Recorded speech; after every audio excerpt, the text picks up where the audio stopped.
Welcome to the Entrepreneurial Blueprint Podcast. Real people, real stories. Chasing dreams, overcoming obstacles. Come get inspired and take action. I know you ready. Let's go.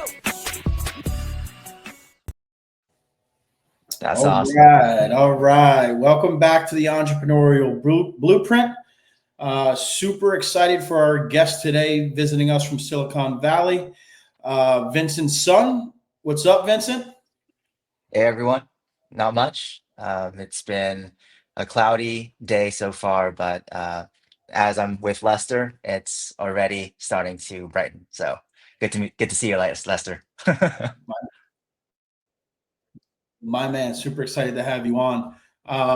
This one hits home. It's you have a tech background, entrepreneurial blueprint, so you are what we look for in having as a guest. So for all the folks and all of our listeners out there that may not know who you are, I just want to give you the floor for a couple minutes to give yourself an introduction and who you are, where you came from, and where you're at today. Yeah, my name is Vincent. I'm from Vancouver, Canada, and growing up in the North, you look towards your neighbor, the United States, with all the gizmos and tech gadgets and all the big stuff happening in the Big Apple and the big cities. And I grew up with a lot of reverence for that, a lot of respect for a lot of that. And so I remember a time when I pretended as if my calculator was like a Game Boy Advance because, we couldn't afford to, buy that. And so I was pretending as if I could play it. And so there was always this deep fascination with technology. And I ended up going to UC Berkeley in the States, studying cognitive science. And that really helped form my opinion on at least what could potentially AI do. Because I study a lot about linguistics and how language actually works. And it's really interesting how now everything is about just English and how to predict the next English word. And now it's beyond just English and every single other language when it comes to all the generative AI coming out. Um, but I started off pretty much really just not knowing what to do in college. I had an inkling that I wanted to start a business. I wanted to be an entrepreneur. So I always was the student that was looking outside of the classroom. So my grades weren't great, but I did try a lot of different things. I think I tried to start, a fashion startup. I tried to do a consumer hardware tech gadget marketplace. I tried to do a lot of different things, and ended up that whole journey meeting other founders, other entrepreneurs, other talented folks that were willing to work with me to build and develop these products, engineers, marketers, product folks, and also really importantly, investors.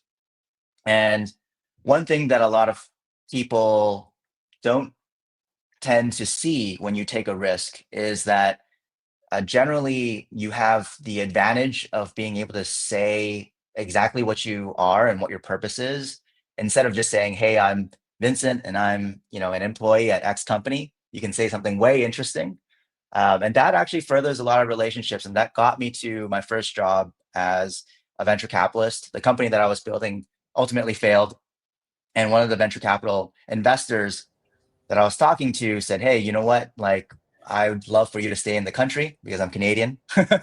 and I'd love for you to earn your keep as sort of my first employee managing the fund and trying to help us with investments and supporting the portfolio of companies that we currently have. And so that ended up pretty well. And I got that perspective of what the other side looks like being pitched instead of pitching. And then pretty much went on to become a marketing leader at several different startups where I was helping them take what they had, very similar to Lester, your experience in the franchise world of taking what was working and then figuring out how do you repeat that across different markets. That's what I did. And that's a really hard job. by the way. So that's what I did throughout many different companies in social networking, in financial technology, in development. And then, One got acquired by Open Door, is that correct? yeah, the first one got acquired by Open Door. It was an acqui-hire. Um, and it was mainly due to the fact that we were focused on how do you deliver hyper localized alerts to when something like a safety incident or just something noteworthy within your local environment happens. How do Sure. we deliver that to folks in the environment? And probably Open Door was just interested in the team itself. Um, and then I think the most notable one was the company that I worked at called Thrive Cash, which ultimately became X1 credit card. Oh, wow. Thrive Cash, basically, we helped students get an upcoming advance on their job offer, either that be an internship or a full-time job. They would get, I believe it was 25% of that. That would help them make the moving expenses needed to get to that city, to get to whatever, or even just have fun before they start their new job. And it was done in a very transparent way because we knew they could pay it back. These are folks that are going to Goldman Sachs, Google, stuff like that. So the credit profile was actually really good that we were underwriting. But ultimately, COVID killed that business because students no longer needed to go outside, Mhm. unfortunately. And they pivoted to a credit card. That's when I left the company. But that's when I met my co-founder for the current one that I'm working on, which we'll touch on, called Rise. But they went on, they became one of the fastest growing wait lists for a credit card in fintech history. I think they got about 300,000 signups in like a month or 2 months or whatever it is. And then they got acquired by Robinhood because they got to $1 billion in annual credit spend in just 1 year. So Robinhood now has repurposed that product into the Robinhood Gold Card. So that's Robinhood's credit card offering. Um, and that's just great to have been able to work with the people that made that happen. Some of the smartest people that I know that were engineering leaders and product management leaders at Twitter. Uh, Iron, iron sharpens iron all the way through, no doubt about it. That's right. Tough bosses for sure. And I've had tough bosses all throughout that honestly probably like would probably not even say great things about me because I was young and I was You're reactive. growing emotionally, Yeah. right? Yeah. All that I've good had stuff, but you had to learn through that, right? And that's how it that's right. works. That's right. They pull you through the ringer, and it was really tough. But also, I think I was never really that into the job as much as kind of what the job meant for me and also for the business and looking at how people were working, Mhm. how the CEO was being a CEO, and how the engineering was talking to product and marketing and how all that worked. I was always much more interested in just being a part of the scene. And Right. maybe that's also why they won't have too great things to say because I was kind of always just looking out because I wanted to do my own thing and I was just wanting to learn a lot and be in that environment. But afterwards, I joined a no code platform called Bubble. It's a little bit famous. When I was at the company, shortly afterwards, they raised $100 million as a Series A. And for people that don't understand, in venture capital terms, you get like a pre seed funding, which is like a little bitty, friends and family round. Then it's a seed funding and then Series A, B, C, all the way up to IPO. And that was atypical. So $100 million is a lot of money. So got to see how that money kind of is spent and how typically executives kind of come in and get hired when the business is trying to really button themselves up. Um, and that job was interesting because I got to interface with a lot of developers and agencies that were helping non-technical entrepreneurs like you and me and everyone else maybe watching this really figure out, hey, like I have an idea. I'm not technical, but can you, Bubble, the platform, help me build an app, a B2B SaaS or a B2C SaaS application on top of that? And so I was working to help developers and agencies, freelancers, be able to take jobs, request for proposals, bid on different requests from these entrepreneurs, and really facilitate a marketplace to be able to help them transact and bring a lot more safety in that kind of relationship and transaction. And then I ultimately went on to work with my current co-founder on his company. It was a marketing automation app that helped power sellers, so online sellers on eBay, Poshmark, Mercari, Depop, automate their entire business. So we would help them list once and it would list across multiple marketplaces. We would help them use AI to take photos, remove the background, all that stuff, print shipping labels, the whole life cycle. Yeah. And did that for a while until I landed on Rise. Rise is the fastest way for home improvement businesses to implement AI in their speed to lead, close, and install. And I've spent the past year since April, pretty much going to every single conference, shaking as many hands as possible with contractors, learning through these events, through the speaker panels, through the breakout sessions, what it really takes to build a full platform. And I can talk a little bit more about that, but yeah, that's a little bit about me. Yeah, that's a lot of bit about you, man, and it's good. It's from idea to execution. It's winning. It's failing. It's pivoting. Right. It's networking. It's taking all the things you can take out of these situations that are going to set you up for your opportunity as an entrepreneur. So that's an awesome journey. I'm definitely looking to dive into Rise and what this is about because, as we all know, AI is disrupting the industry. It's disrupting the home improvement industry, but it's disrupting every industry. But we specifically deal in home improvement, so a lot of our listeners are going to be from that space as well. Tell us a little bit more about Rise, what the vision is, what the goal is, and how it can just really benefit the space as a whole. Yeah, taking a step back, when I was going to all these conferences, since April to last year, December, I went to 16 conferences. I really maxed out back to back. It was exhausting, but the nugget that I got from all of that was talking to all different sizes of business owners running anywhere from $1 million to $1 billion, Yeah. right? And the thing is the fact is everything started to rhyme in terms of their feedback when I asked them, hey, like, what's the problem in the industry right now? Which is What's your AI strategy? What's your technology stack? All the different solutions that you're buying as when it comes to helping you grow as a company, helping your speed to lead. All of them would basically say that they have a tech stack and of workarounds and of solutions that don't really connect well with each other. And many of them, whether they had 10, 20, 200, right, would tell me that all they really wanted was a better way to get reports and be able to predict what next month, quarter looked like, right?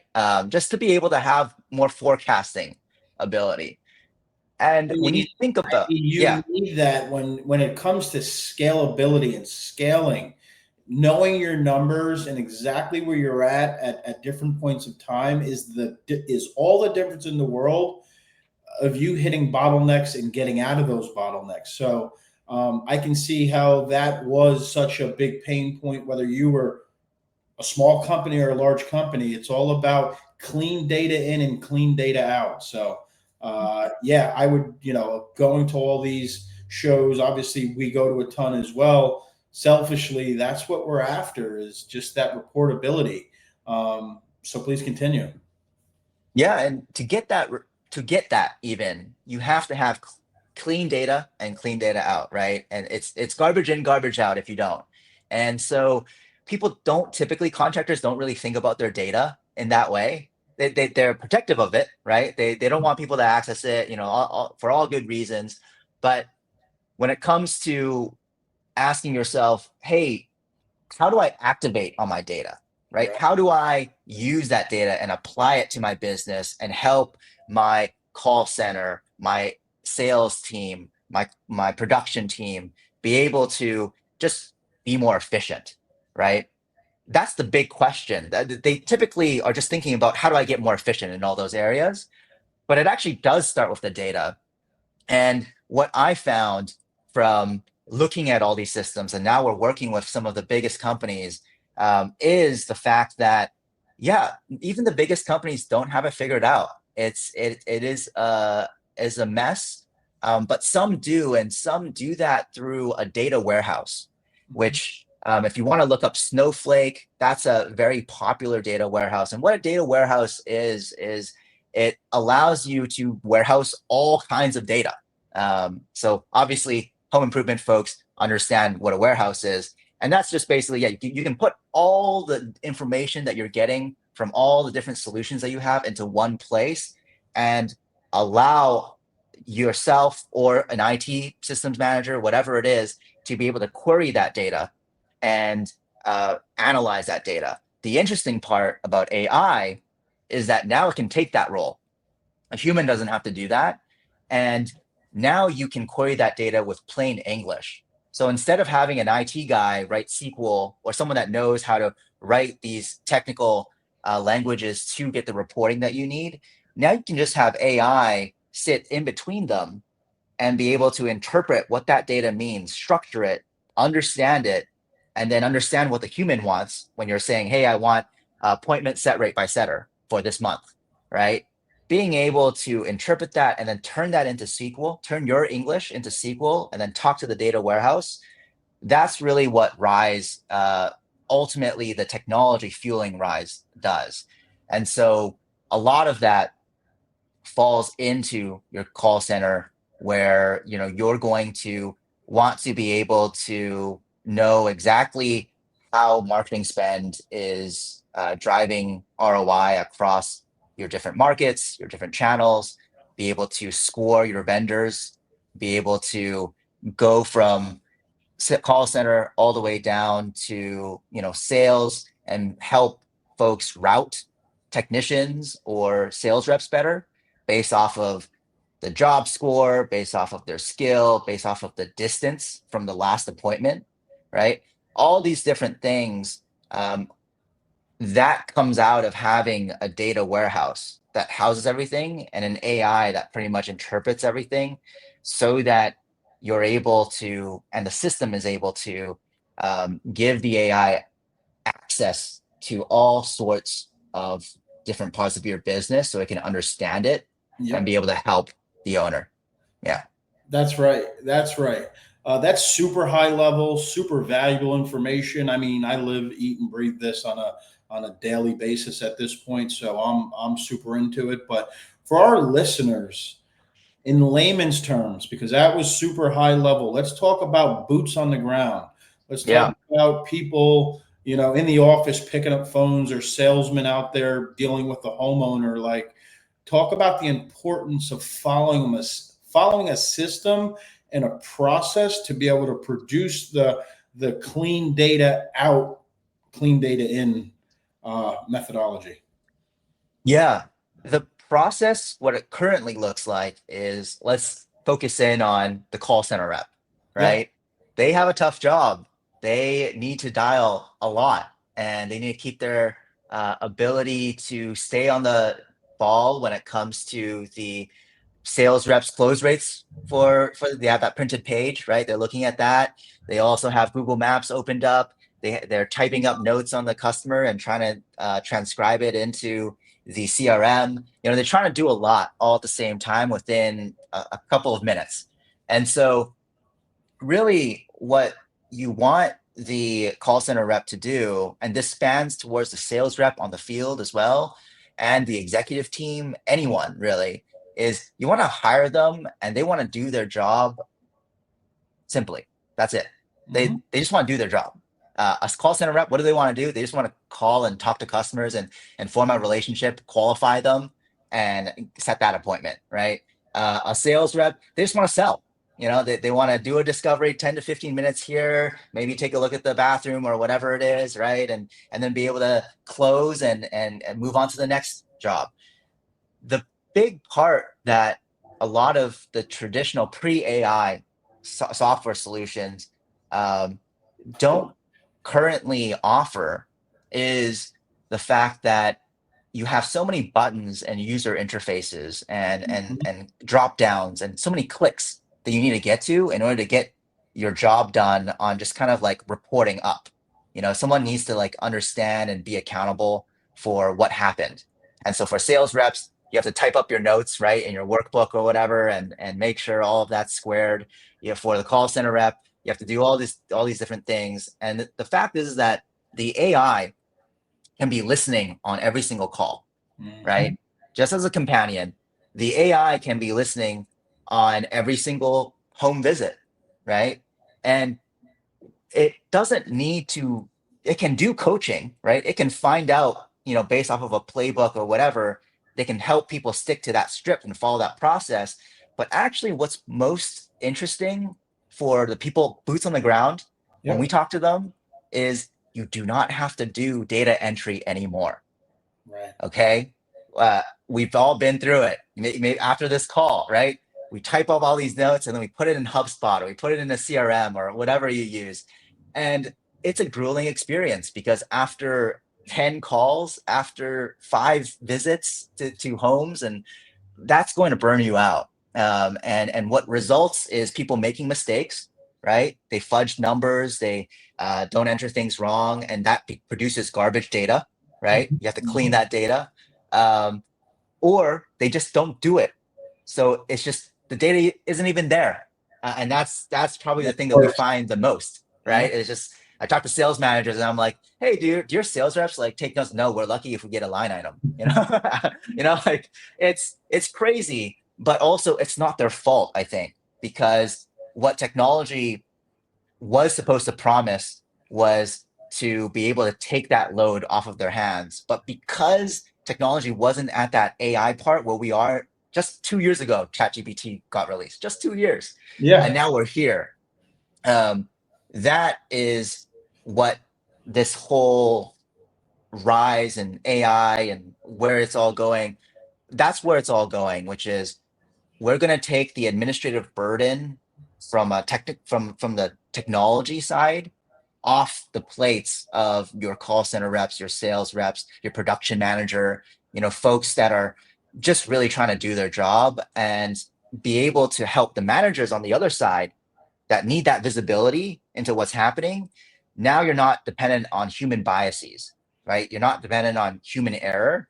Right. Now the AI is your fallback, your reliable companion through a chat interface and through reports and stuff that you're used to as well. And be able to give you that 10-foot tall kind of view of what's happening with the business. And also you're able to drill down. And when something happens that's a trend, or maybe it's an anomaly, right? You're able to drill down and really take a look at, hey, like what just happened? Did one of my franchisees do something really well? Did they figure out how to game the system? Or are their close rates just fire for this month? And maybe you're able to now actually go into, okay, I wonder what they're saying on their calls. Like, is it in the call center or is it whatever? And you're able to really dissect and deduce all of that. So yeah, that's I know I painted a whole kind of what people might imagine to be like, oh, that's a future, but it's here today, and we've done it all. So it's really exciting to be speaking and having the opportunity to tell you a little bit more about Rise. But yeah, happy to talk more about home improvement or whichever direction you want to pull me to. Yeah, absolutely. That was awesome, man, because, I've seen it. I've managed sales folks, and just like you're saying, the notes and all that stuff, they're either, they're missing for the most part. So it doesn't allow us from the top level to get to predictive outcomes. I think people need to, and again, once we came in and we're like, all right, this bot or this AI is going to be shadowing you, recording your calls and all this stuff. And people get, they get in a defense like, oh, I'm doing my job. I know how to do my job. What they're not realizing is this is a tool and it's an assistant for you to do your job better. It's not to micromanage you, but more about do all the things that you just don't do well so that we can get you to a better predictive outcome over time. Because I saw that a lot in the beginning stage with some of my sales folks. Oh, that's a micromanagement tool. You just want to record what I'm doing all day. I'm working all day. That's not what it's about. Let it write the notes for you. If you're not going to log them in, let the AI do it. If you don't want to, and at that, the AI is pulling out better, useful information than you're even realizing. So you just really have to embrace these tools, and they're not here to replace you. They're here to assist you. And once you can get to that understanding, you're going to just do so much more with your job because you have an assistant that you're not realizing is a great tool, not a replacement. So that was awesome. Talk about, I guess, maybe what the next 3 to 5 years looks like. And I know you don't have a glass ball or anything of that nature. Yeah. And with AI coming in and the transition happening and the consolidation, I think that we're starting to feel in this space. Like, what do the next 3 to 5 years look like? Do you think there is a world where we move into this Amazonification of home ownership, and we're purchasing home exteriors pretty much on our own because we live in this DIY world and we just have so much access to information? Like, talk about that. Yeah. Yeah. The future is coming, and it's coming really fast. I would say home improvement and contractors tend to be late adopters to technology, but we've seen that narrative completely flip on its head. And what you're going to see in the next 3 to 5 years is, if you're not already dabbling in AI and trying to figure out how to use it, and I'm pretty sure everyone is to some degree, um, you're going to be left behind. That is truly the case, because it is overwhelming even from my standpoint. My whole job has always been to keep my ear on the ground and have a pulse on the technology industry as a technologist, but it is overwhelming how much progress we're making. So not even just talking about, home improvement, but I think, we're going to get to a lot of breakthroughs in health. There's going to be healthier contractors, that's for sure. There's going to be a lot of things outside of just home improvement that you're going to benefit from AI. But to talk about home improvement, we see a lot of private equity influence, right? We see a lot of folks considering that path. We see that there's a lot of efficiencies to be had. If you think about what private equity is doing, it's that, you can probably negotiate better terms with your manufacturers, your distributors. You can probably negotiate better terms of even your tech solutions, if you just had a more consolidated a piece of the pie, right? And so what we see is, going off of kind of more of that experience of a contractor, how are things going to be sold and everything like that, is that with everything more streamlined and in one system, you're probably going to be able to deliver a consistent experience across the board, from your website all the way down to final payment, right? And you're going to see likely tests of people trying to, and I think it's already happening in HVAC, um, where people are trying to quote, like, right on the website, and you're able to configure what the price is and all that kind of stuff right within the website itself. And so trying to deliver that Amazon-like experience, where you're trying to also just consolidate that consumer experience, where the exception is a field sales rep going out and visiting the home. I think you're going to see that some of the advancements in AR, things, take a picture, take a video, being able to measure things and being able to measure complex things, Right.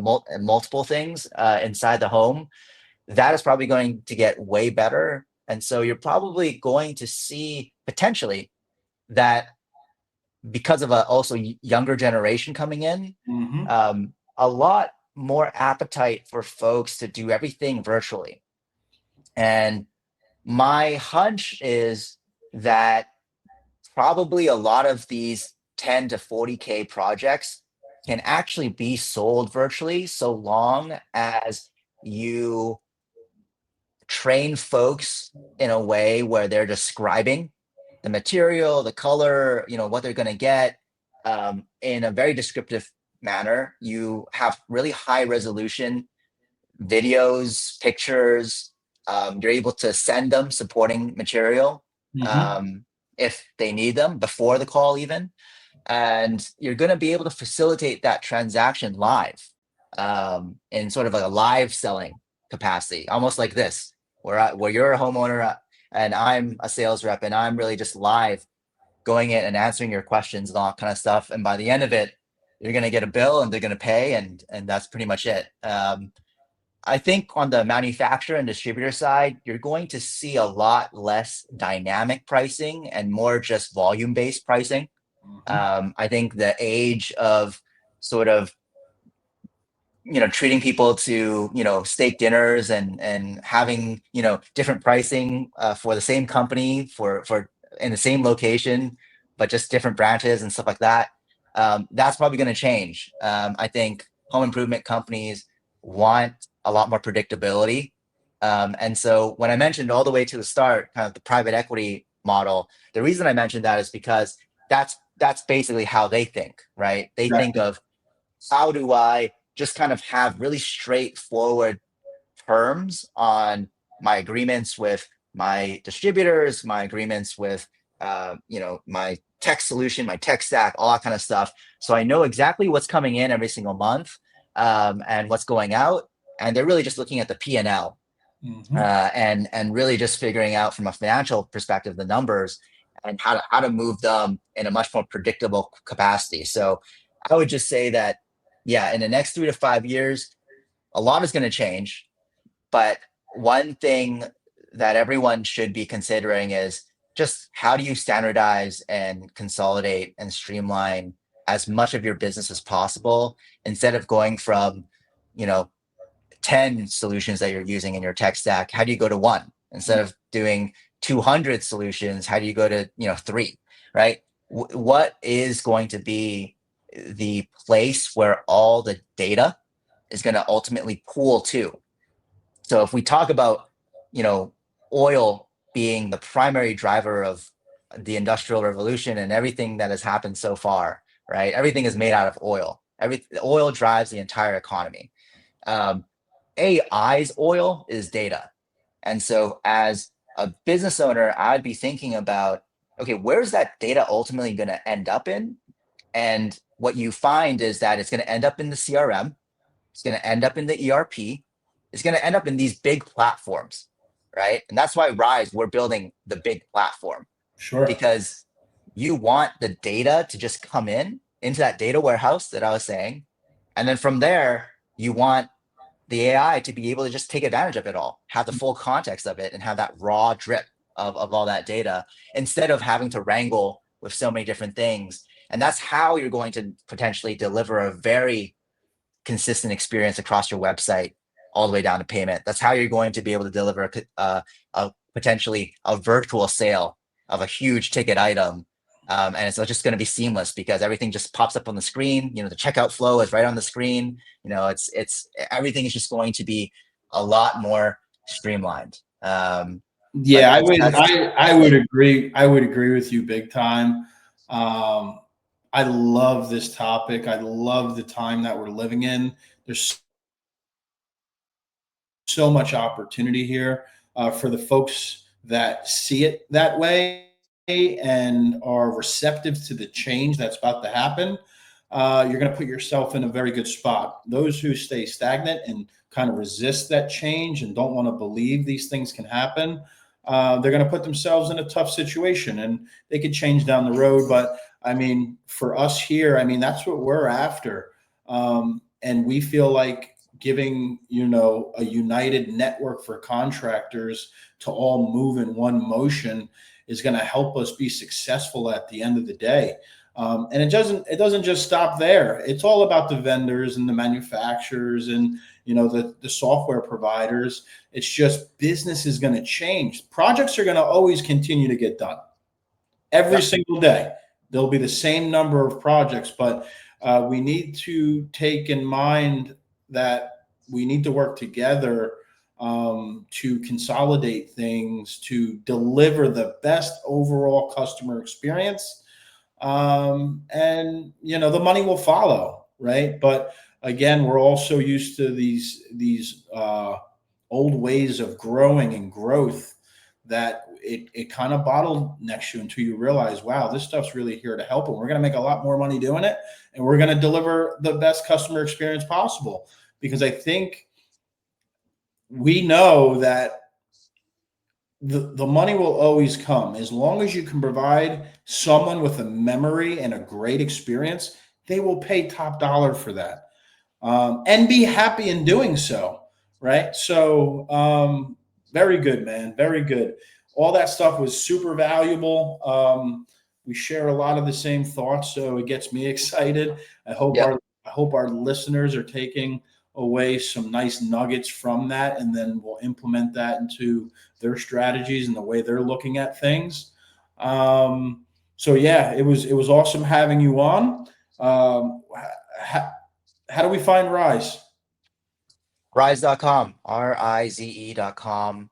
You can email me at vince@rise.com or connect with me on LinkedIn. We post a lot of different content to help you guys out on AI and how it impacts home improvement businesses. So feel free to check me out there.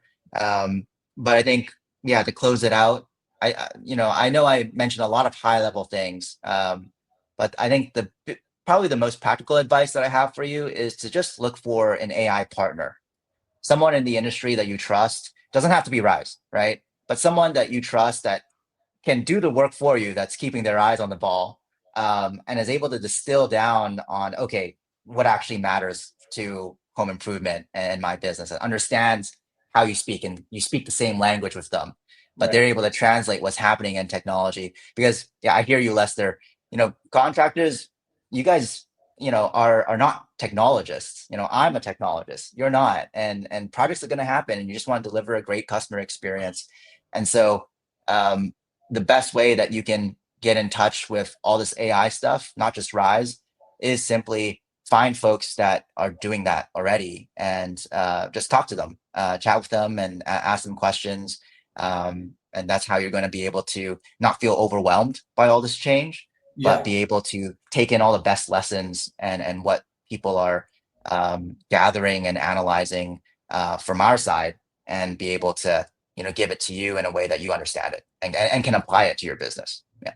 Super powerful, super powerful. All right, so the last thing we like to close out every show, just if you can give someone listening, an entrepreneurial minded individual, or someone already in business, what is the one piece of advice that you would like to give them to take away from today?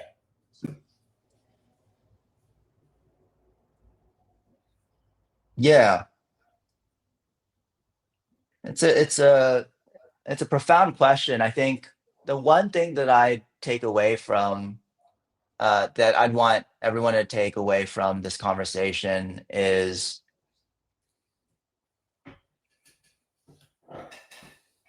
just do it. I don't know.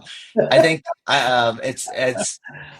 I think it's hard to imagine what any of us as fellow entrepreneurs um, have been able to accomplish without just first taking that first leap of faith and just jumping before the plane is even landing, right? And so I would say just keep doing what you're doing. Be open to all these new things happening, and just try it out. To do that first thing, just as much as you started off in a truck and just doing one customer at a time. That's the same attitude that you should have with all this AI stuff. And yeah, just try learning it, and try playing around with it. Um, that's probably the best advice that I have for you. Yeah, just do it. I love it. I love it. So simple, but so powerful. All right, man. Well, thanks again for coming on. We'll try to check in with you, 6 to 9 months from now and try to have you back on to see where things are at Rise. Awesome. Thanks so much, Lester. You got it. Have a good one.